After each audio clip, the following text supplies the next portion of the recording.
And now I get to play Master of Honor for a little while, and it'll be my pleasure to go ahead and do that. And the first thing I want to do is, in addition to thanking Sportcase for going ahead and letting us use this beautiful facility, which, as Simone has said, we have done 5 of these here up till now. And for us, it's becoming a little bit of a tradition.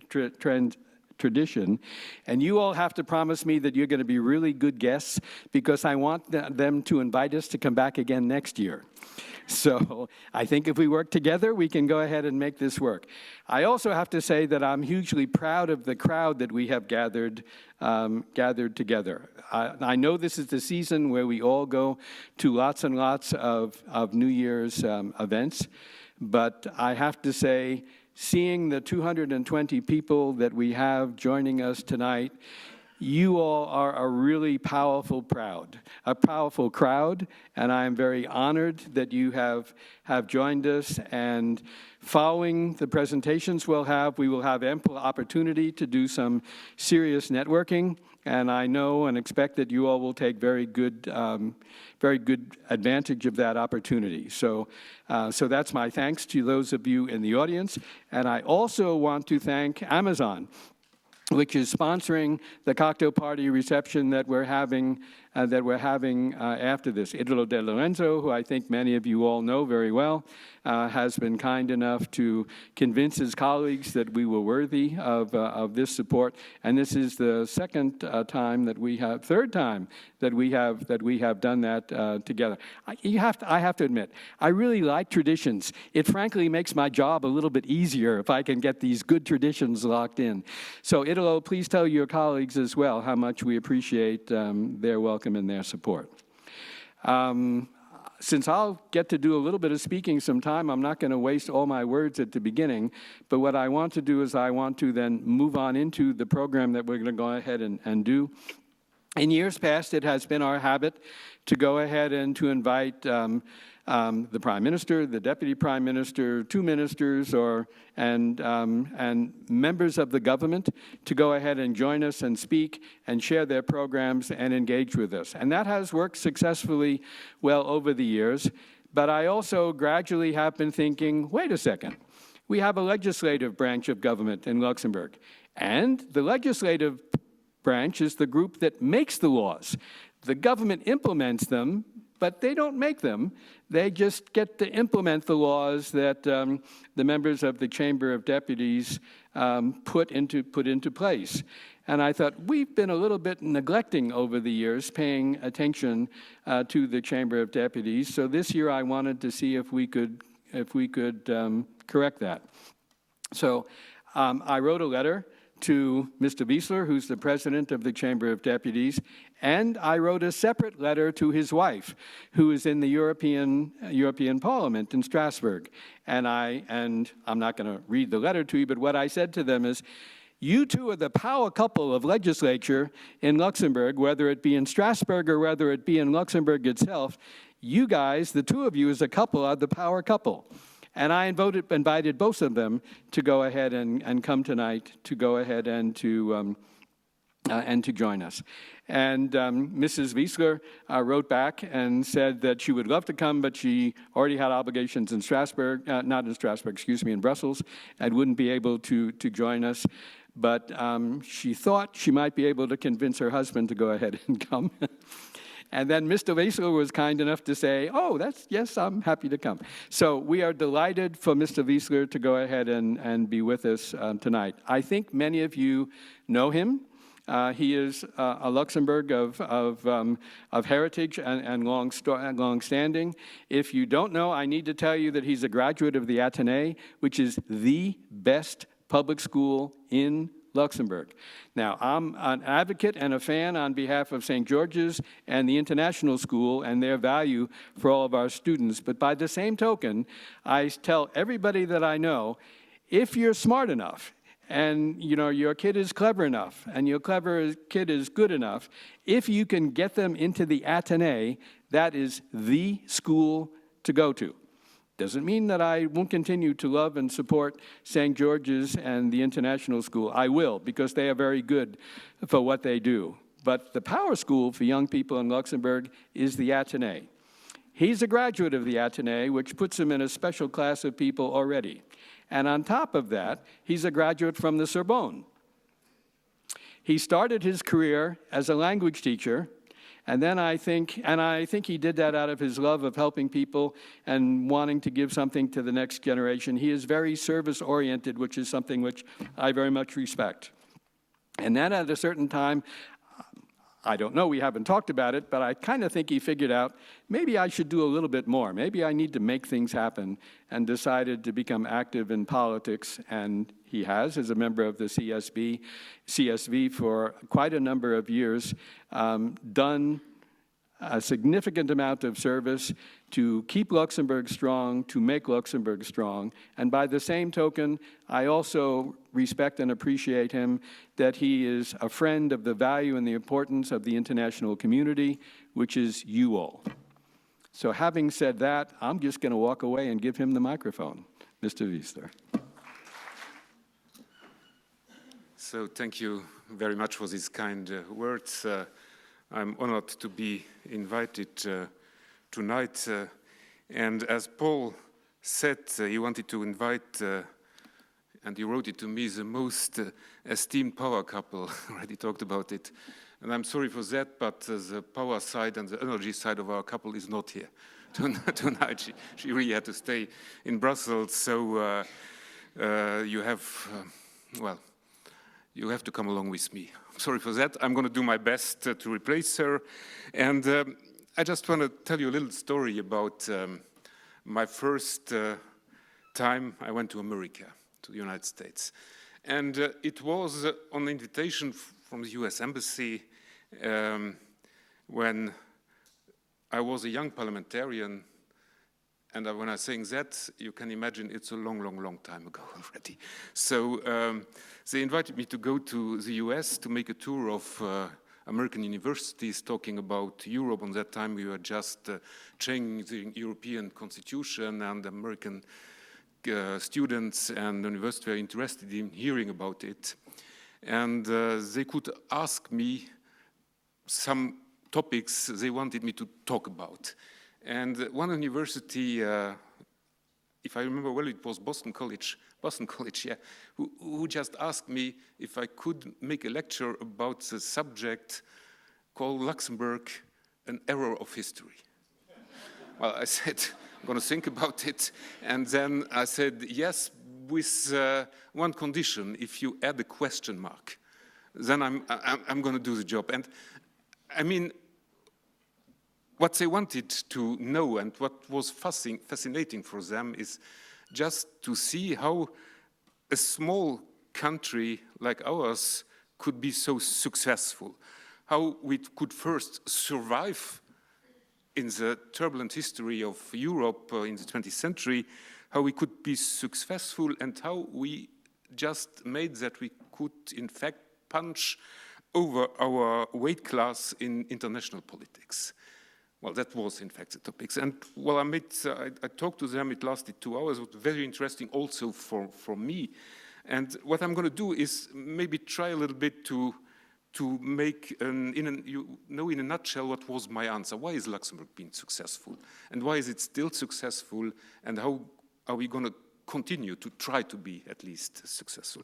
First thing I answered on that time that, well, we were a small country, developing fast, developing in the 60s and well in the 20th century very fast, meaning that we need to have the labor force to develop on that pace. We hadn't it by our own demography, so we had to get it in coming from outside, meaning that in the whole 20th century, in fact, we have been an open country. And if you look at our history, the 19th century is a century where Luxembourg was a very poor country. And 1/3 of our population left because there was nothing to work and they had nothing to eat. And they left to the United States, and because there was a civil war there at some years, they went down to Brazil. And well, that was our immigration period. The 20th century was exactly the contrary. I mean, we knew after First World War, the steel industry developed. We needed a lot of workers coming on that time from Italy after Second World War in the 50s, the 60s, 70s. We had the development of banking sector, of later on finance sector, the satellites, EU institutions, the service place growing here in Luxembourg, and we need a lot of people coming in. So we have to be attractive for labor forces, and we had to be attractive for talents. And what was characterizing us and was part of our success was this willingness to be an open country, to be an attractive country, to get skilled people to Luxembourg to help us to develop Luxembourg. I mean, and the society, if you analyze what's happening now, 50% or now 49% of people living in Luxembourg are non-Luxembourgers, and we are not counting those who have double nationality, who came in 20 or 30 years ago, have gotten the Luxembourg nationality, but still having their origin nationality. And the city of Luxembourg, more than 70% of non-Luxembourg living in the city. So that means also that we have been an open country, but we had to do a policy about integration. We had to do and to care of how to get these people in and how to integrate them and how to keep the cohesion of our society. And I think we were successful in all the years doing that, meaning we are a multicultural society, but we have still the cohesion in our society. Openness was one part of our success. But not just open for people coming in, but of course also open for investment and businesses. And because we knew that as Luxembourg, we couldn't be self-sufficient and we need other markets to export. So traditionally, we were absolutely and totally in favor of trade agreements with countries where we can have trade agreements. And we are still, of course, trade agreements, well, with the US, of course, trade agreements with Canada, India, even China, Mercosur. Now in the discussion, the conditions have to be clear. And I have to tell you, I was shocked, in fact, last week about what happens in the European Parliament when the so long discussed Mercosur agreement with Latin American countries was delayed by the European Parliament. This was, if I can make it in a British understatement, this was not a good idea to delay it. We had to do is, as Luxembourg, we need those kind of trade agreements and we have to be an open country for trade. Third point is our education system. I mean, being a small country, and we have to open our country, our kids, to being internationally interested, and that's what we are doing. We learn in a Luxembourgish school at least 4 languages with Luxembourgish. Some of our kids learn 5 to 6 languages. We have an international education. We send a lot of our students to foreign universities. It's on purpose. Our University of Luxembourg has a lot of agreements with foreign universities to make sure that at least 1 or 2 years, every student go abroad, just get out of the country, see the world, and maybe later come back. So open-minded education, that has also a price, and I have paid this price. Raising my kids internationally, sending them, well, to the US and to other countries to make their studies, with the results that none of them has come back. So it's like it is. If you raise your kid internationally, at the end you don't have to be astonished if they use it. But that's the way we are, and I think it's very important to have this kind of education. Next point is that we are living between big neighbors. We have been occupied during our history by, I wanted to say, almost everyone in Europe. By the Germans in the 19th century under Napoleon, by the French, but also by the Netherlands, by the Dutch, by Spanish, by Austria. So everybody was here. But we still managed to be independent. We still managed to stay a country. And it doesn't come because we have strong military. It doesn't come because we had a strong army and could defend ourselves. It comes, and still And that's important for us. It's because now international laws are protecting us. The rule of law is that what protecting Luxembourg as a country, not our military, but the rule of law and the multilateralism we rely on. So that brought that Luxembourg has in his DNA this international, this multilateral way of acting, this belief in international law, because it's just as a small country absolutely protecting us. It's our only protection. And believing in that and living in that meant that every time a new international body, a new multilateral body was created, Luxembourg was often a founding member of this kind of institutions because they're important for us. And that brought, in the other way, the possibility to get here to Luxembourg a lot of international institutions, of course, because we were credible in our multilateralism. We have been Europe's capital, one of the three European capitals. We have the Court of Justice, we have the Court of Auditors, we have the SME, ESM, we have the European Investment Bank, we have the administration of EU Parliament, the administration of EU Commission. So this openness also to the international and multilateral institution makes that we could get some of them here into the city, into the capital, because we were credible in that. And on the other end, it allowed us also to play a role. For example, we have had 3 commission presidents. No other country had so many, because we are just credible in our openness and in our multilateralism. The next point is the readiness to take risk. I mean, at some points of our history, if you analyze it, creation of the banking place, later on creation of the finance place, then the creation of the service place, and later on the communication, the satellites, and the space initiative we took 3 or 4, 5 years ago are just not just for the enterprises doing it, not just for some entrepreneurs who are taking the decision, but also the state who is accompanying this on enterprises, these businesses. It has been sometimes a real big risk. Luxembourg has taken it, and it was most of the time successful in that. I hope that we will keep the possibility of taking risk and this entrepreneurship, also the spirit of entrepreneurship also as a state, because it's important. It has been important in our whole history. And my next point is that if you are small, you can't change that. But you can change the way, the fact that you are small, you can change it into a chance. And the chance for being small is that you can be fast and you can be effective.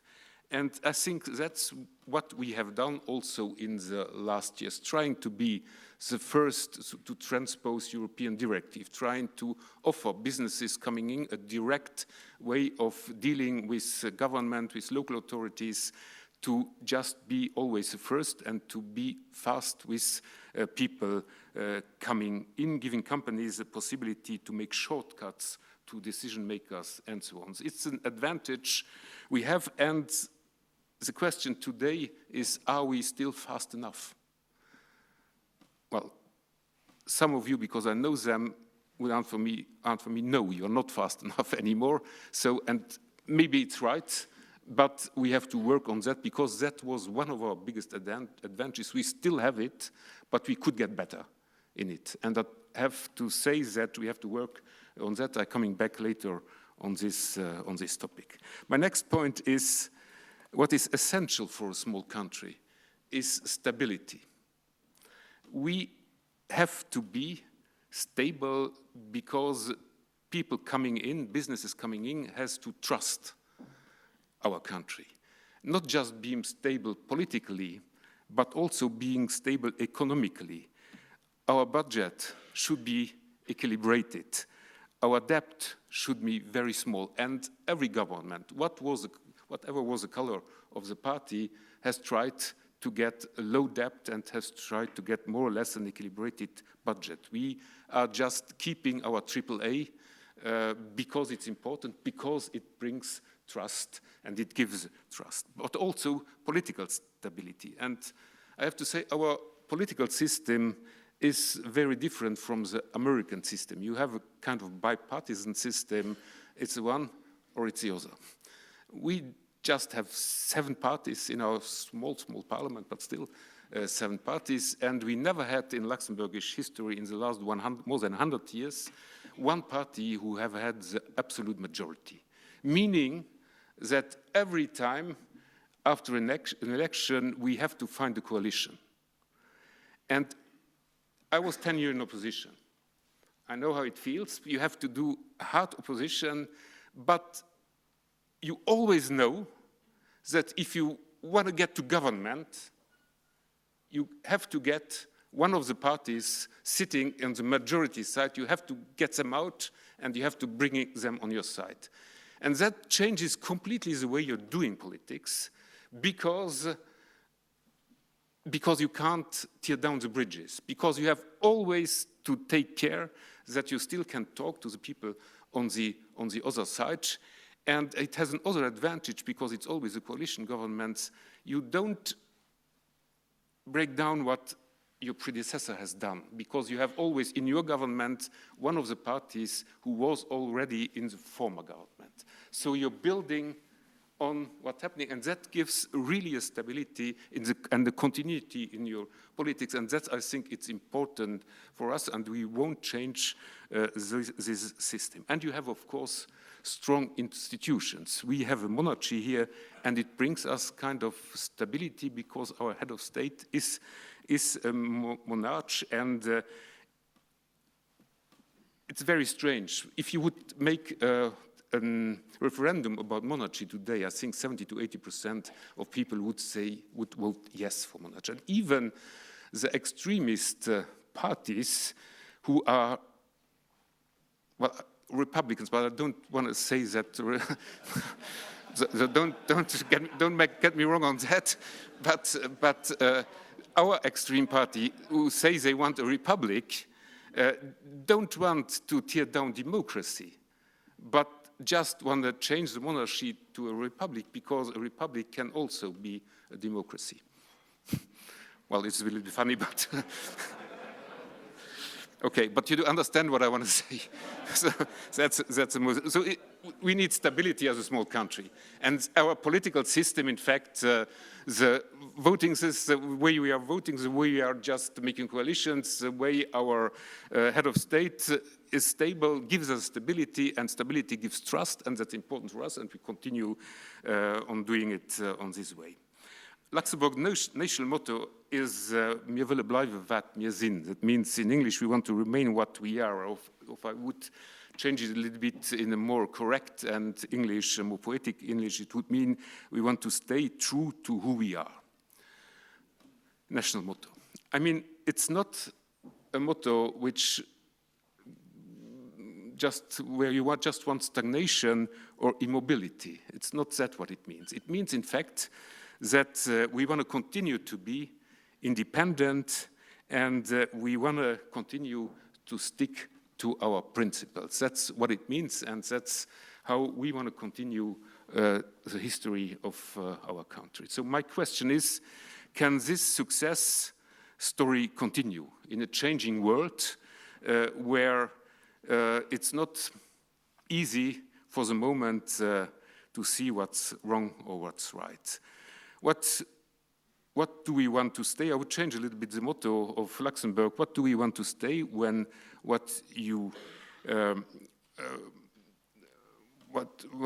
are, in fact, seems momentarily under threat? I mean, we have now war in Europe. Russia is a threat for us. We see that international law sometimes is a little bit losing its authority. We see that democracy is under threat, even from inside Europe. We see the stability and the openness we relied on for so long sometimes seems to be evaporating. We see that some of big powers like China, like India, are raising and changing a little bit the power balance of the world. So the world is changing, and the question is, how should we react as a small country? Are the principles still we had, principles we had still just what we need for the future? And my answer is very clearly yes on that. I think for reacting to what's happening in the world today, it's important for us that we stay open and we stay adaptable. Even if I see that some right-wing parties in Europe want to change it, I say clearly it would be a catastrophe if we close our country, if we just don't keep this openness we have, because it would not just be cultural problematic, but it would be a real problem for our economy. And we don't want that, so this openness, it's very important that we keep it. We have, of course, to keep our stability and our unity. And we have to build and promote international law because, in fact, that's what makes us survive, and it's part of our DNA, so we will continue in doing that, of course. And we have, on the other hand, to strengthen our partnership. We have a lot of long-time partnership with a lot of countries. We like to continue these historic partnerships, of course, and we're going to fight for them. That's very sure. And we have to open to new partnership, of course, and this partnership, well, with like-minded countries, if possible, but as much partnerships as possible, and that's important also for Luxembourg to go new paths, to go maybe to countries we are not used to have this kind of partnership. That's the way it goes today. And of course, we have to work on ourselves to continue to be efficient, fast, resilient, stable, trustful, and to strengthening our principle, of course. That's not easy in the world of today, but we're going to do that.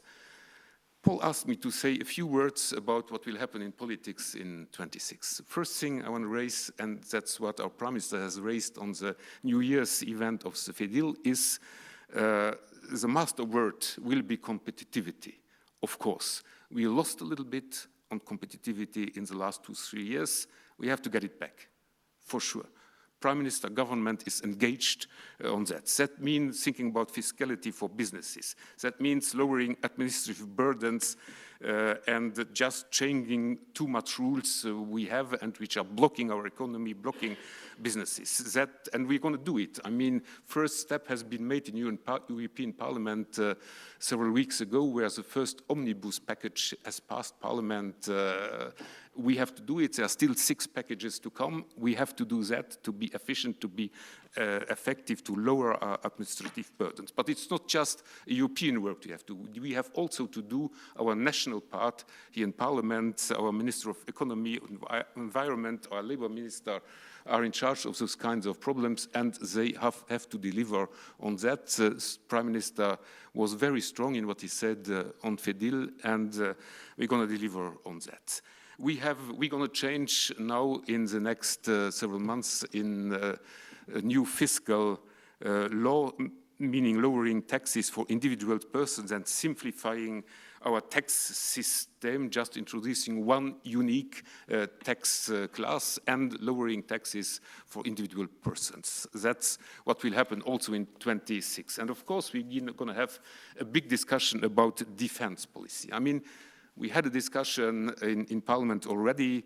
We have decided, well, to go to, of course, it's 3.5% and the 5% that everybody had, obviously, to do. But it's a big step for Luxembourg. We're coming from, well, we had 0.6% 5 years ago.